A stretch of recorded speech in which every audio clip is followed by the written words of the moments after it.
दक्षिण भारत के एक सुपरस्टार पुनीत राजकुमार जो हमारे बीच अब नहीं रहे। सिर्फ 45 वर्ष के उम्र में उन्होंने हमें छोड़ दिया। उनकी कहानी अब पूरी दुनिया को रुला रही है।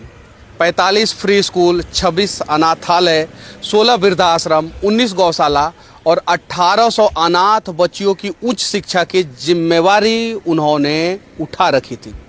और एक खाता का हिसाब नहीं दिया जाता है जिसको पीएम केयर फंड कहते हैं, उसमें भी उन्होंने 50 लाख रुपया डोनेशन दिया था।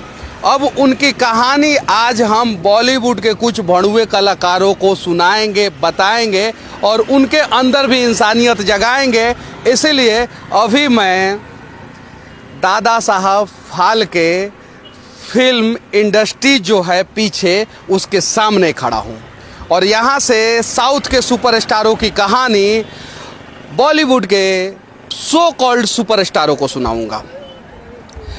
अगर एक छोटा सा कलाकार जो इतना सारा लोगों की मदद कर सकता है तो क्या बॉलीवुड के अरबों खरबों रुपया कमाने वाले कलाकार नहीं कर सकते हैं? कोरोना काल में मुंबई में लोग मरते रहे लेकिन घरों से सोनू सूद और अक्षय कुमार के अलावा कोई बाहर नहीं आया। सभी लोग अपने अपने घर में पैक थे। उन लोगों ने किसी की मदद नहीं की। पीछे लोग आते हैं, 600-600 रुपया में टिकट काटाते हैं, धक्के खाते हैं, अंदर जाते हैं, घूमते हैं, उसके अलावा 300-300 रुपया में इनके फिल्मों को देखते हैं और तब जाके ये सुपरस्टार बनते हैं। और जब आम आदमी संकट में रहता है तो ये सुपरस्टार उसकी मदद भी नहीं करते हैं और यहाँ तक कि मिलते भी नहीं हैं उनसे। आखिर साउथ के कलाकारों को वहाँ के लोग भगवान का दर्जा क्यों दे रखे हैं और बॉलीवुड के कलाकारों को लोग भड़ुआ क्यों कहते हैं? यही सबसे बड़ा रीज़न है। रजनीकांत हो या कमल हसन, चिरंजीवी हो या पुनीत राजकुमार, वहाँ के जितने भी कलाकार हैं उनको साउथ के लोग अपने दिलों में जगह दिए हैं और उन्हें मान, सम्मान, प्यार और भगवान का दर्जा दिए हैं। लेकिन बॉलीवुड के कलाकारों को लोग क्या कहते हैं वो बताने की ज़रूरत नहीं है। पीछे फिल्म सिटी है और इसमें हर दिन 10 से ऊपर सीरियल और 1-2 फिल्म की शूटिंग हर दिन होता है नॉर्मली। अभी कोरोना है इस देश में और फिर भी दीपावली ऑफर चल रहा है। अंदर आप 500 रुपया दे के अंदर घूमने जा सकते हैं और कलाकारों से हाय हेलो नहीं होगा, बस फिल्म सिटी घूम के बाहर चले आएंगे।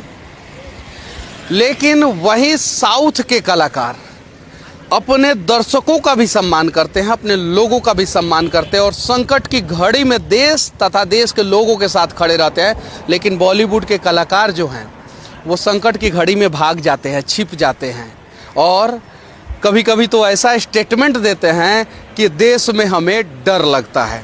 उसके अलावा बॉलीवुड के कलाकार गुटखा का, पान का, बीड़ी का, कसैली का, दारू का और जितने भी मादक पदार्थ है उसका प्रचार करते हैं। लेकिन साउथ के कलाकारों को आप कभी भी नहीं देखेंगे कि इन सब चीज़ों का प्रचार करते हुए। पुनीत राजकुमार के द्वारा चलाया हुआ जितना भी सामाजिक कार्य था अब उसका खर्च साउथ के ही एक सुपरस्टार विशाल उठाएंगे।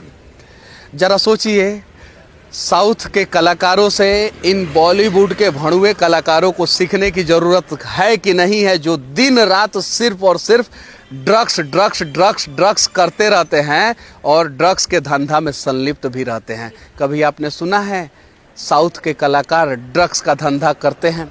नहीं। लेकिन बॉलीवुड में तो अक्सर छापा पड़ता है और अक्सर इनकम टैक्स का रेड पड़ता है और अक्सर ये लोग जो है ना पकड़े जाते हैं।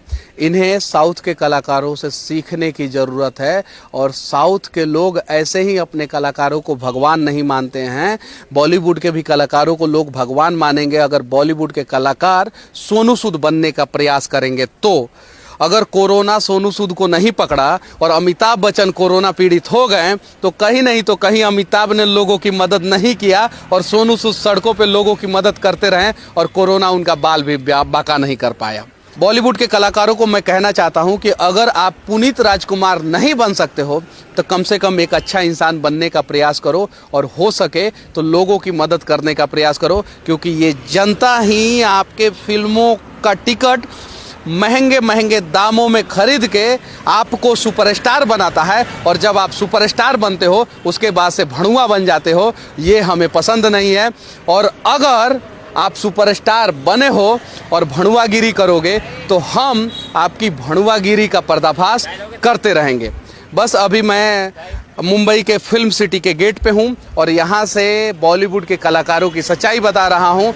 साउथ के कलाकारों से सिर्फ और सिर्फ बॉलीवुड को ही नहीं, सभी इंडस्ट्री के लोगों को सीखने की ज़रूरत है। खासकर बॉलीवुड के बाद सबसे ज़्यादा भोजपुरी इंडस्ट्री के कलाकारों को सीखने की ज़रूरत है, जो चोली घाघरा अक्षरा सिंह के पीछे सिर्फ और सिर्फ पड़े रहते हैं। सामने आइए और लोगों की जितना ज़्यादा से ज़्यादा हो सके मदद करने का प्रयास कीजिए। और कम से कम 45 फ्री स्कूल नहीं चला सकते हैं तो 5 तो चला सकते हैं, 5 नहीं चला सकते हैं तो 1 फ्री स्कूल, 1 गौशाला और 1 अनाथ आश्रम आप जितने भी बॉलीवुड के, भोजपुरी इंडस्ट्री के, पंजाबी इंडस्ट्री के कलाकार हैं वो चलाने का प्रयास करें और साउथ के कलाकारों से सीखने का प्रयास करें। तब जाके आप सच में भड़ुआ से सुपरस्टार कहलाएंगे, वरना आप लोगों को समाज और देश के लोग भड़ुआ ही कहेंगे, भले आप अपने नज़रों में सुपरस्टार बनने का प्रयास करते रहें। अगर हमारा ये वीडियो आप लोगों को अच्छा लगे तो शेयर करना, और YouTube पे देख रहे हैं तो चैनल को सब्सक्राइब करना, फेसबुक पे देख रहे हैं तो पेज को फॉलो करना। बस बॉलीवुड के इन भड़ुए कलाकारों की सच्चाई सच तक लगातार आप लोगों तक पहुंचाता रहेगा। जय हिंद।